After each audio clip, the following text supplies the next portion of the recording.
Networking in Linux. In this nugget, we'll talk about how to set up networking on your Linux machine. We'll go through some of the basic configuration tools and configuration files that control networking, and we'll also look at the tools and the commands that you can use to diagnose networking problems on your system. So pull up a chair and let's get networking. Let's start out this nugget by taking a look at a diagram of my Linux home network.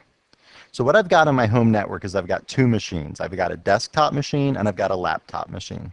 Each of these machines has an Ethernet card, and I use an Ethernet cable from each of them to plug into a DSL router that I have.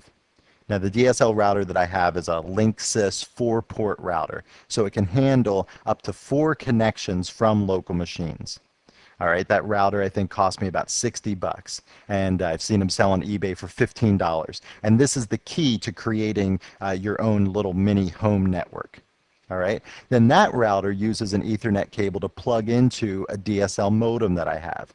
This was supplied to me by my internet service provider. When I signed up for DSL service, they sent me a DSL modem to use, and that modem in turn uses a phone cable to plug into my wall, and then eventually that gets me out to my ISP, which eventually gets me out to the internet. All right, so how does this all work? Well, the router is responsible for routing traffic in my local network from the outside world. So for instance, if I'm sitting at my laptop and I open up a web browser and I bring up cbtnuggets.com, well, that request goes out to my router, out over the DSL modem, out eventually to the internet, and then it goes to the CBT Nuggets web server. It serves up that page. It comes all the way back to my router, and then my router funnels that information back to my laptop to display it on the screen. So I could be browsing the web from my laptop, my desktop, and potentially 2 other machines from my router.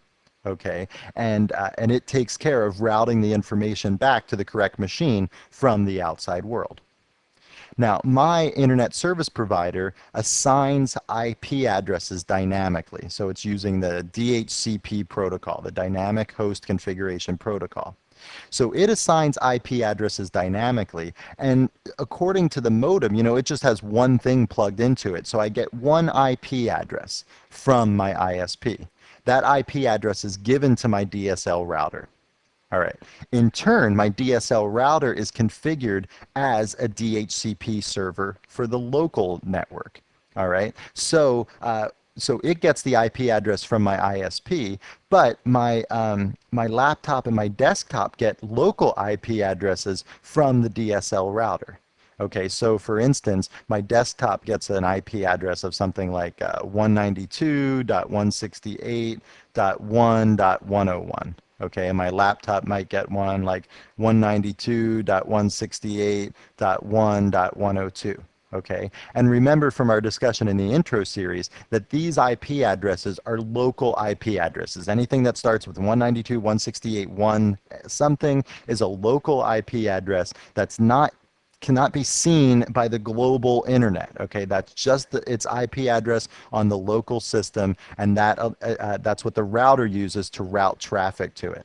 That's also what these machines use to reference each other. So if the desktop wants to ping the laptop, I would say ping 192.168.1.102.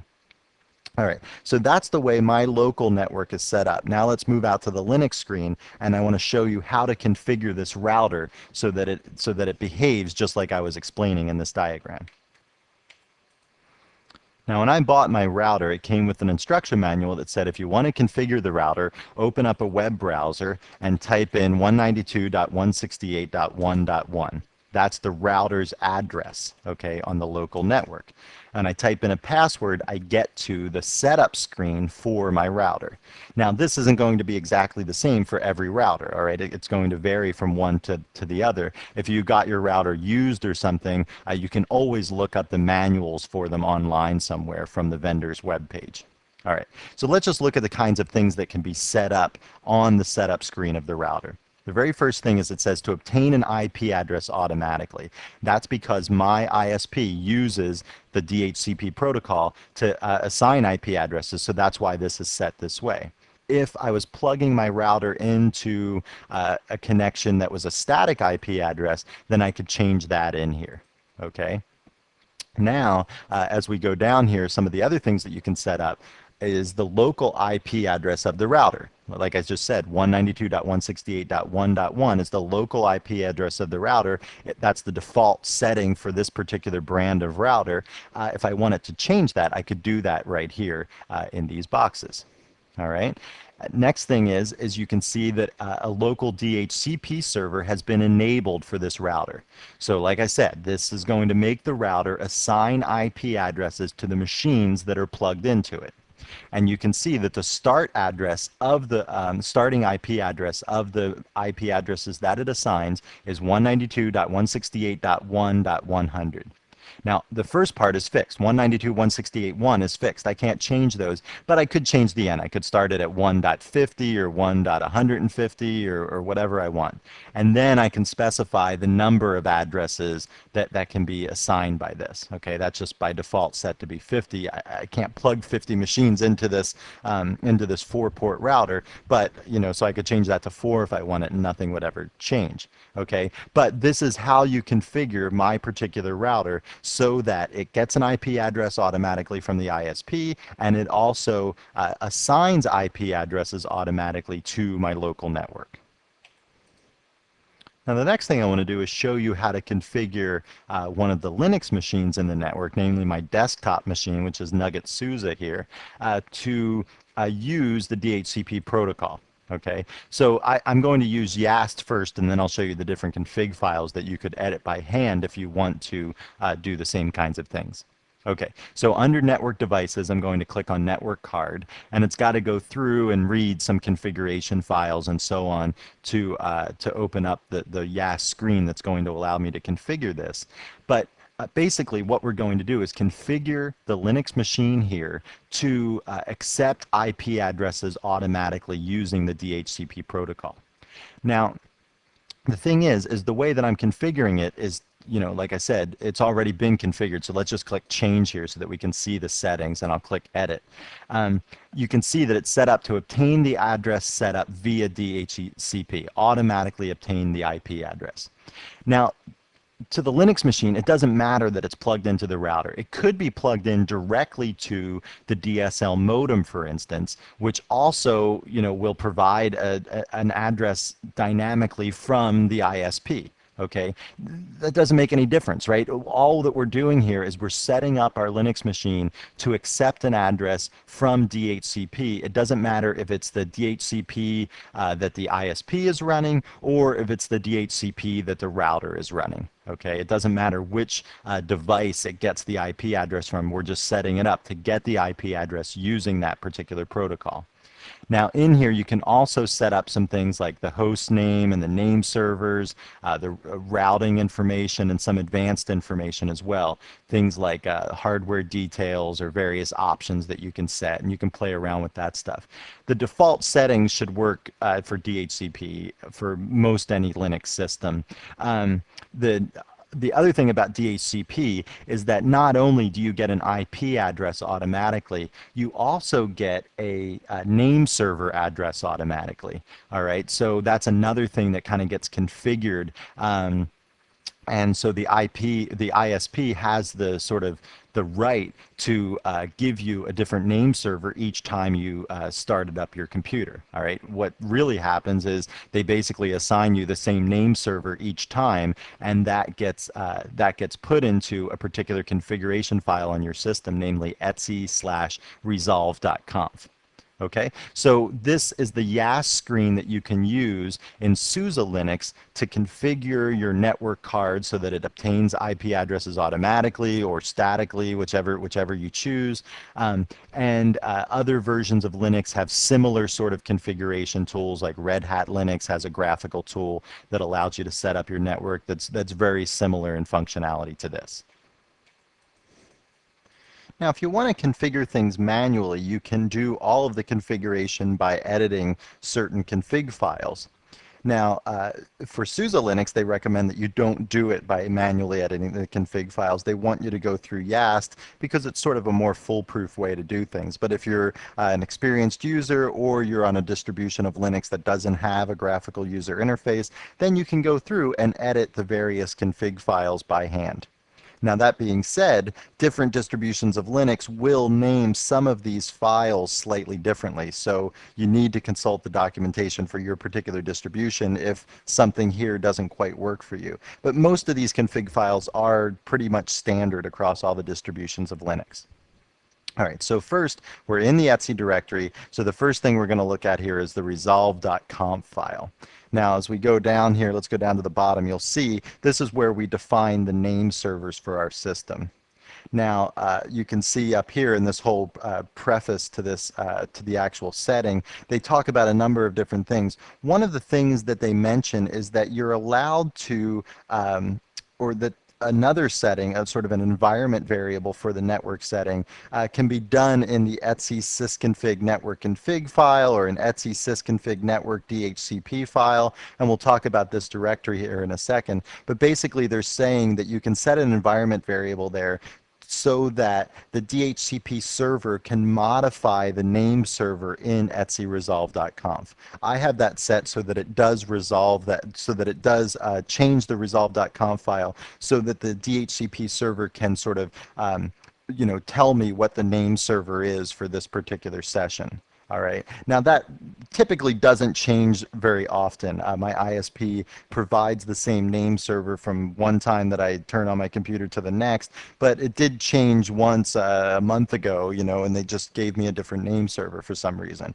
So that's why I do that, because otherwise then you'd be querying some IP address that maybe they've taken the name server down from there and moved it somewhere else. So that's why I set it to be automatic. Another file is the etc hosts file.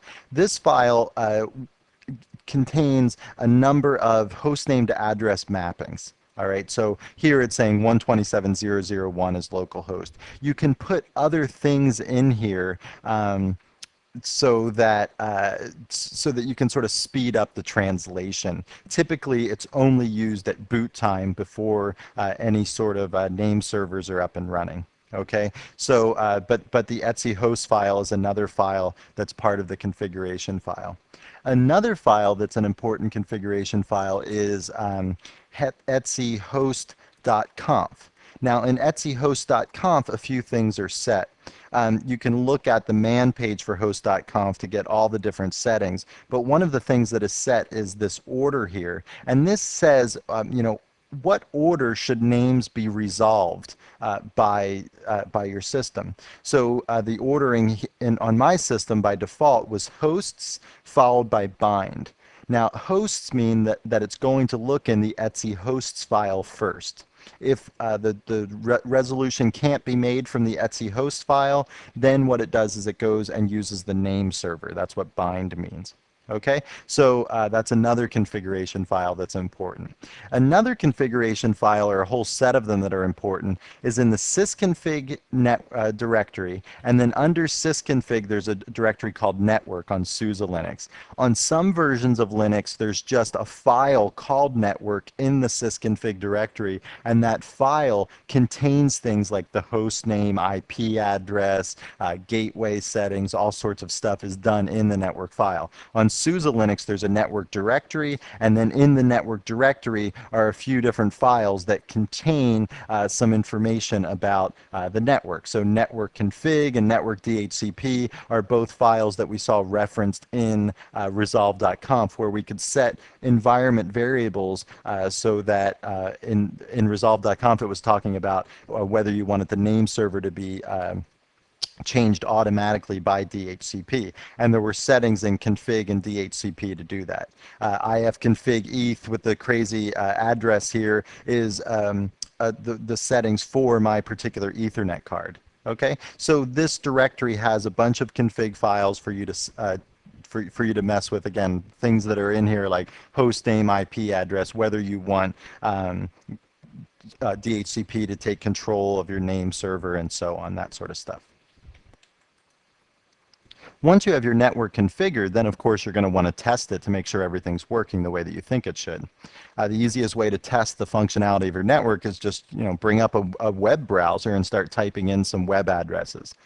Now, if the web browser doesn't spit anything out, then you have to determine what's going wrong, and you have to diagnose the error.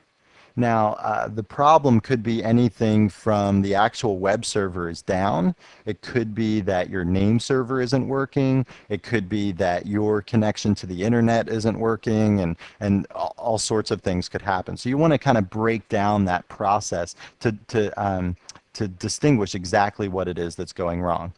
So one of the things that you can do to make your life easier is try to first start by bringing up a web page that you know is going to be up all the time. Something like Google.com.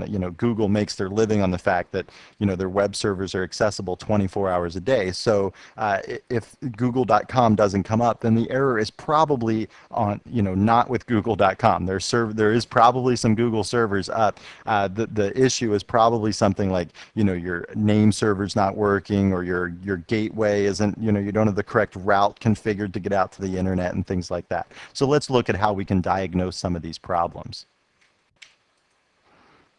Well, the first command that we can use is the ping command. And with ping, you can determine if a certain computer is reachable from your computer. So can you get to this computer over the network from your computer? Now, let's look at resolve.conf for a second. All right. So if, for instance, I tried to bring up google.com or cbtnuggets.com in my web browser, and it said, sorry, I could not resolve the name cbtnuggets.com. All right. Well, one of the things that you can do to test things out is first that you can ping your name server. Okay, so here if I do 205.171.3.65 and I hit enter, you'll see the output of ping here. Now what's happening is the ping command is sending out little packets out to the name server, and then I'm going to hit Control C here to stop it. It's sending little packets out to the name server, and the name server is responding with some packets as well. And you can see down here 10 packets were transmitted, 10 were received, none were lost, and then it gives you some idea of the time that it took, the average time, the minimum time, the maximum time to do that correspondence between you and that address 205.171.365. Okay, so this tells me right now that my name server is accessible from my computer. If this was the case and it still said I can't resolve, google.com, then the problem is somewhere else. Like if we can access the name server, then that name server should be able to respond with that name. Okay. Now, if I was trying to access like joeschmo.com, and it was this brand new website that just, I just, my friend's managing it or something like that, well, maybe what happens is that that name server, there's a bunch of name servers all over the internet, and if joeschmo.com just started his website up and just got a domain name, that information might not be propagated everywhere on the internet yet. So even though you can reach your name server, you might not be able to get to this brand new website that your friend just started, because the name of his name server and the IP address, that pairing hasn't been propagated to your particular name server yet. That's why I said it's good to start when you're testing out your networking connection. It's good to start with an address like google.com or something that is already in all of the name server databases that have been propagated all over the internet. All right, so this lets us know whether we can get to our name server, this ping command. Another thing that you can do is, if you know the actual IP address of a particular website, you could type that IP address into your web browser instead of typing the actual name of the address, right? And so instead of typing google.com, you could type the IP address of google.com, or instead of typing cbtnuggets.com, you can type the IP address of cbtnuggets.com.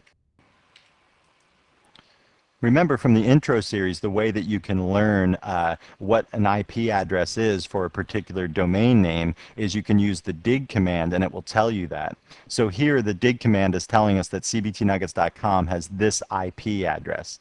Now, this is kind of like a which came first, the chicken or the egg question. I mean, to do the dig command, I need to have a name server up and running. And you can see there is my name server that was used to resolve cbtnuggets.com. But if I had this written down like in a logbook or something like that, where I knew the IP address of a particular domain, and cbtnuggets.com didn't work in my browser, then I could just type that in manually and see if that got there to determine if it's my name server that's bad, or if cbtnuggets.com is down.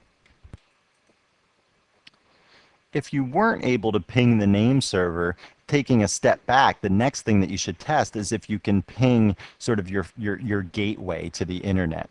Now, the way that my network is configured, like we saw on that first diagram, is that I have that Linksys router between me and my DSL modem. And that Linksys router has a particular IP address, 192.168.1.1. So I can also ping that to see if I can get there. And you can see that this is returning very, very quickly. And so that's telling me that I can reach my Linksys router, and then that Linksys router is hooked up to the modem, which is hooked up to the internet. So this is really like the first step, and this tells you that the very first link of the chain is working. And then if you can get from there out to the name server, then the next link of the chain is working, and so on. Once you can ping the router, then you know that that first link is working. The only reason that it wouldn't work is if you were trying to bring up cbtnuggets.com in a web browser, is maybe your routes are wrong. And the way that you can see what your routes are is by using the route command, and that will tell you what's going on. So here, the default destination, this is for anything outside of the local network, basically. It tells you that the gateway is set up to be 192.168.1.1. So it is configured correctly in this case. If this was not here, though, if this gateway was not here, or if that address was different, then things wouldn't work on my system because my computer wouldn't know how to get out onto the internet, because either this gateway address is incorrect or it's just missing altogether. All right, so that's an important piece of the puzzle that's telling my computer how to get out to the internet. Another command that's useful for learning about your networking interface and also configuring your network interface is the ifconfig command. This is located in the /sbin directory. And if I don't type any parameters to ifconfig and I just hit enter, it gives me all sorts of information about my network interfaces. Now here the output is two different network interfaces, the ETH0 interface and the local interface. Okay, for the ETH0 interface, it tells me all sorts of things. It tells me my internet address, my broadcast address, my mask, my net mask. It tells me the MTU for this particular interface. The MTU means that what is the maximum transfer unit that you'll let go across the network. So how big can packets be, basically. It talks about packets transmitted and packets received and all that sort of stuff. So you can learn a lot about your network with the ifconfig command. You can also set various things with the ifconfig command. You can do things like take down your network interface. You can shut it down if you're going to do some maintenance on your system. You could bring it back up with the up command. You can also do things like change the maximum transfer unit size. You could change the net mask and so on, all with the ifconfig command. A command that you have at your disposal for really low-level examination of your network traffic is a command called TCP dump. Okay, so basically what this is going to do is it's going to show you the headers of all the different packets that are traveling by on your network. Now there's lots of different options for TCP dump, and you can sort of limit and filter out the various packets by an expression that you give, and you can look at how to do that in the man page here. Basically what TCP dump does is it monitors all the traffic that's going by, and it gives you some kind of a report. There's certain options in here that will specify where you can say just show me the next 100 packets that pass by. You can also just run TCP dump like this, and then when you hit enter here, what's going to happen is things are going to scroll by at an alarming rate. I'm just going to hit Control C to stop that, and you can see here it said 556 packets captured, 556 packets received by the filter, and none were dropped by the kernel. If some were dropped by the kernel, it'll give you more information, like were they dropped because there was some buffer problem? Maybe a buffer filled up and the kernel wasn't able to write any more packets into the buffer before the buffer got emptied. And information like that is valuable. If your network is behaving sporadically, like sometimes it seems to work, other times it doesn't, or after lots of transfers, then it seems to degrade performance, then a TCP dump might be the way to go for for really low-level examination to see what's going wrong.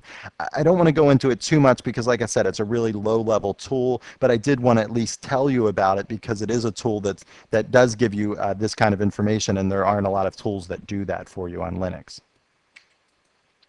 Another command that you have at your disposal to look at the inner workings of your network is the netstat command. With the netstat command, you can do all sorts of things. Everything from printing out the routing table. If you give it the -R option, it's going to print out the routing table just like the route command did. It'll print the exact same thing out to the screen. But netstat does a lot more than just that. One thing that is really useful about netstat is that you can examine the various services that are listening on your system. Remember the zinetd process from the introductory series. Zinetd is the internet super service, and basically what it did is it controlled a bunch of other network services on your computer. Things like telnet or FTP and all sorts of other network services can be controlled through zinetd. The problem is if you're trying to look at your network and determine if there's some FTP service running on your network, well, if you did a PS command, you would never see that FTP service sitting there listening because the FTP service isn't really running. It's running through the zinetd service. So the PS command to show process status would show information about zinetd, but it wouldn't show what services are actually running under zinetd or listening under zinetd. Whereas with the netstat command, we can obtain that information. If we do a -inet-a with netstat, that will tell us all sorts of things that are out there listening on our system. Okay, it'll tell us for the TCP interface, the UDP interface. It'll tell us when connections are established or when they're just listening. Okay, so you can see up here there's one connection that's been established for a VNC client. Okay, now this command will, like I said, will expose that sort of information to you. And if you see something in there like, oh, okay, there's a telnet service listening and you don't want telnet on your system, this is one way to discover that that's running. Then you can go back and reconfigure zinetd so that the telnet service isn't running. So this is a nice way to examine sort of what's open on your system, what ports are open, what ports are listening, and what services are listening on those ports. Okay, well, it's time to wrap up our nugget on networking in Linux. We started by looking at a diagram of a simple home network like what I have set up in my office. And you could see it didn't require much hardware above and beyond the actual machines of the network. I just needed a router to go in between my DSL modem and my computers. Then we started looking at the various configuration tools. First, we looked at a configuration tool that was available through the web browser to configure my router. And then we looked at the SUSE YAST configuration mechanism to configure networking on a SUSE system. Now, lots of distributions of Linux have some sort of graphical tool to configure networking, but if you don't, or if you just want to configure it by hand, I showed you a bunch of files that you could edit to configure networking on your system. Things like etcresolve.conf and etchost.conf. And in SUSE Linux, the etc sysconfig network directory has a bunch of configuration files. And on other versions of Linux, there's a file called network in the etc sysconfig directory that lets you set all sorts of things that are set in the etc sysconfig network directory in SUSE Linux. Then we talked about some diagnostic tools. The ping tool is an invaluable tool to see what you can reach on your network from your particular computer. There was the ifconfig tool, the route tool, and then we looked at some low-level tools like TCP dump and netstat. Well, I hope you found this nugget informative, and thanks for watching.